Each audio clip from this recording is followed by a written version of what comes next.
안녕하세요. 오늘은 헬리코박터 파일로리균에 대해서 알아보겠습니다. 아마 여러분들 내시경을 정기적으로 하다 보면 헬리코박터 파일로리균 검사도 한 번쯤은 해보셨을 텐데요. 이 헬리코박터균을 제균해야 되느냐 마느냐 하는 점에서 아직도 많은 의견들이 있는 것 같습니다.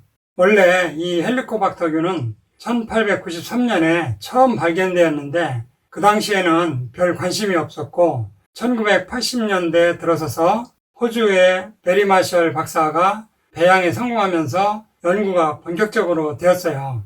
헬리코박터균은 이 사진처럼 나선형의 편모충으로 되어 있고 위장 아래쪽 위 전정부라고 하는 부위에서 주로 발견되고 특이하게도 이놈은 유레아제라는 효소를 갖고 있어요.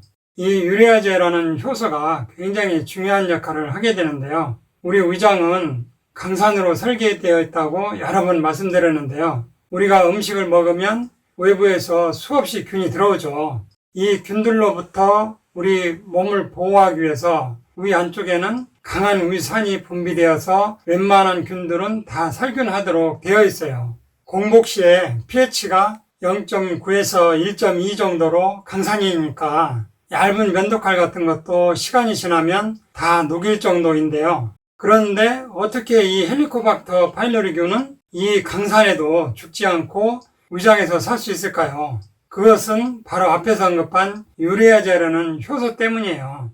위관강에는 요소라고 하는 유레아가 있는데 이 유레아가 분해되면 암모니아와 이산화탄소로 되는데 바로 이 헬리코박터균이 자신이 갖고 있는 유레아제라는 효소로 유레아를 암모니아와 이산화탄소로 분해시키고 이 암모니아는 알칼리성으로 이 암모니아를 자신의 몸 주변으로 코팅하듯이 감싸게 해서 강한 위산으로부터 자신을 보호하는 거죠. 그러니까 헬리코박터균은 유레아를 분해해서 알칼리성인 암모니아를 갑옷처럼 입고서 위산으로부터 죽지 않고 위벽에 붙어서 살고 있는 거죠. 이 헬리코박터균은 위장 상피세포 표면에 있는 수용체와 결합해서 만성적으로 위에서 서식하면서 국소적인 염증이나 전신 면역 반응이나 위산 분비 변화를 유발해서 소화성 궤양이나 위염, 위암을 일으킨다라고 보고되어 있어요.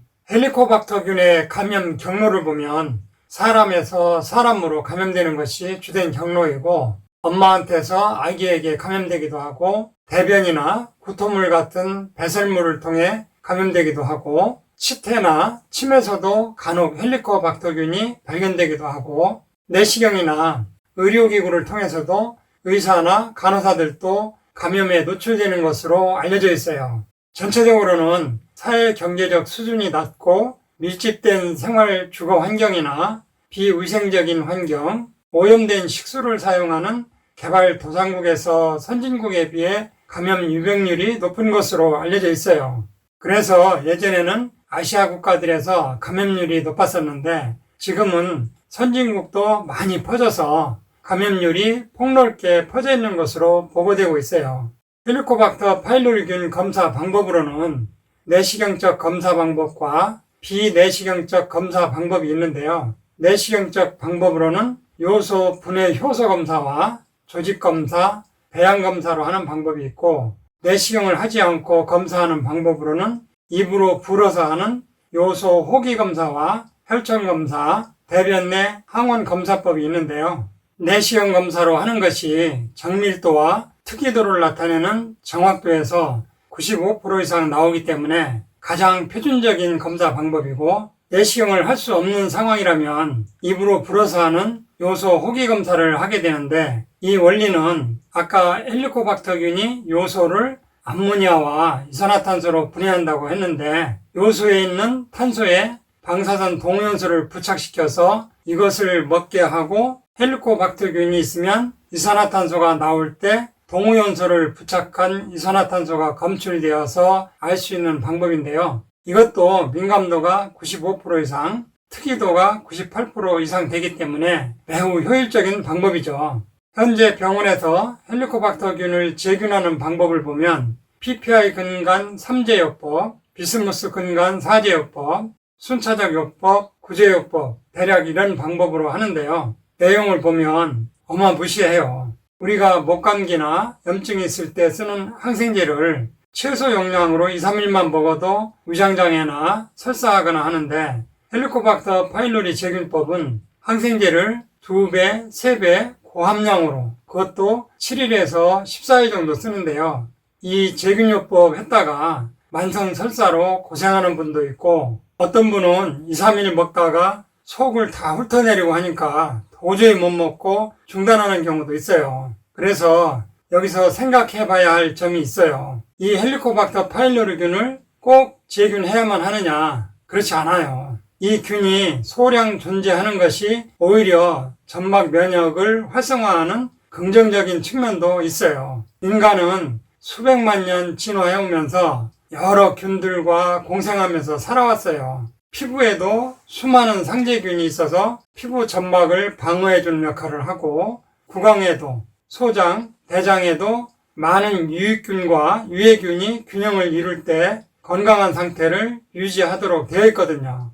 이게 동양사상의 균형과도 통한다고 볼 수 있어요. 한쪽으로 치우치지 않고 균형을 유지하는 것이 바람직하다고 볼 수 있어요. 우리가 회사에서 직원을 평가할 때도 그 직원의 단점만 계속 부각시키면 무능하고 회사에 도움이 안 되는 사람처럼 보이지만 그 직원이 잘하는 장점도 찾아내서 격려하면 무난하게 넘어갈 수 있듯이 이 균에 대해서도 아직 완벽하게 밝혀진 것이 아니고 단점만 부각된 것이죠. 실제로 십이장 궤양은 90%가 이 균과 관련이 있다고 보지만 소화성 궤양은 감염된 사람들 중 10 내지 20%밖에 연관성이 없어요. 그래서 궤양이나 위염인자가 높지 않으면 또 소화기에 특별히 불편한 점이 없다면 이 균이 있더라도 그 독한 제균요법을 할 필요 없고 좀 더 균형을 유지하면서 지켜보는 방법도 괜찮다고 봅니다. 이것보다 더 근본적인 방법은 바로 저산증이 되지 않도록 위장 관리를 하는 방법이 더 중요하고 추천되는데요. 20, 30대는 위산이 잘 분비되기 때문에 헬리코박터 파일로리균 감염률이 높지 않은데 50대 이후는 80, 90%가 위산이 부족한 저산증이기 때문에 감염률이 높게 나와요. 그러니까 위산이 제때제때 잘 나오면 이 균이 들어오더라도 바로바로 살균되기 때문에 살지를 못하는데 저산증이 되면 이 균이 죽지 않고 쉽게 정착해서 서식하게 되는 거죠. 60대인 분이 나는 자주 속이 쓰린데 위산과도 아닌가요? 이렇게 말씀하세요. 그래서 그럼 뻑뻑한 밤고구마 하나 먹고 삶은 계란 하나 노른자까지 먹어도 소화 잘 되세요? 하고 물어보죠. 아니라고 해요. 소식해도 소화가 될까 말까 하다고 그러죠. 그러면 위산과다가 아니고 저산증인데도 방어인자 역할을 하는 점액이나 중탄산이온이나 혈류순환장애로 즉 방어인자가 상대적으로 약해서 위산이 조금만 나와도 속이 쓰린 거죠. 50대 이후는 대부분 저산증이라 제산제나 위산 분비를 억제하는 PPI는 오래 쓰면 위기능이 더 망가져요. 저산증을 개선하고 점막 방어인자를 개선하는 방향으로 하다 보면 헬리코박터 파일로리균도 버티지 못하고 저절로 사라지는 경우도 자주 나와요. 실제로 저한테 오신 손님 중에도 장상표화생 헬리코박터 양성인 경우도 위 기능을 개선하는 한방요법과 세포 교정요법을 하다 보면 헬리코박터균이 저절로 없어지는 사례가 종종 있어요. 헬리코박터균이 있더라도 위험인자가 높지 않으면 저산증 개선과 위 기능을 개선하는 방법을 시도해보세요. 좋은 결과가 있을 겁니다. 지금까지 들어주셔서 감사합니다. 이상으로 오늘 천약사의 건강과 약 이야기는 여기서 마치겠습니다. 감사합니다.